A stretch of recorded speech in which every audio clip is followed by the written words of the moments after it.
అదానిని రక్షించడం కోసం బీజేపీ ప్రభుత్వం అనుక్షణం ప్రయత్నిస్తోందని ఆరోపించారు నాగర్ కర్నూల్ కాంగ్రెస్ ఎంపీ మల్లు రవి. అదాని ప్రధాని మధ్య సంబంధం బయటపడుతుందనే ఉద్దేశంతోనే అధికారపక్షం లోక్సభను వాయిదా వేసేలా చేస్తోందన్నారు.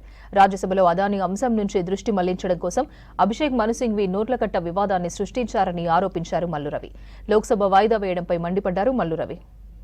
దురదృష్టం ఏంటంటే పార్లమెంటు మొదలైన మొదటి రోజు నుంచి ఇప్పటి వరకు అదానీ సమస్య వస్తుందనే ఉద్దేశంతో ఒక ప్రీ ప్లాన్ ప్రకారం బీజేపీ ప్రభుత్వం ప్రధానమంత్రి వీళ్ళు ఇచ్చిన డైరెక్షన్ ప్రకారం స్పీకర్ గారు కూడా వచ్చి ఏమాత్రం హౌస్ లో నడపడానికి ప్రయత్నం కూడా చేయలేదు, అడగటం కూడా చేయలేదు, చేశాడు. అది దీన్ని బట్టి అంటే పార్లమెంటు దీని మీద ఏ రకమైన చర్చ జరగకుండా ఉండాలని అదానీని రక్షించడానికే ఈ పార్లమెంట్ ఈ రకంగా పనిచేస్తుందని అందరికీ అర్థమవుతుంది. ఇదే కాకుండా మళ్ళీ 0 అవర్లో హౌస్ మొదలు కాగానే శశికాంత్ దూబేని మళ్ళీ చూపించి అనవసరంగా లేపి ఆయనకు మైక్ ఇచ్చారు.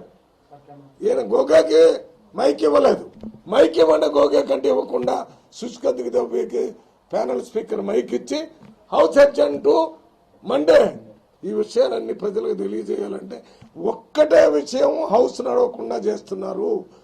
అది అదాని మీద వచ్చిన ఆరోపణల మీద పార్లమెంట్లో చర్చ చేస్తే ఆ చర్చలో అదానికి మన మోడీ ప్రధానమంత్రికి ఉన్న సంబంధాన్ని గురించి ప్రజలకు తెలిసిపోద్ది. అది బీజేపీ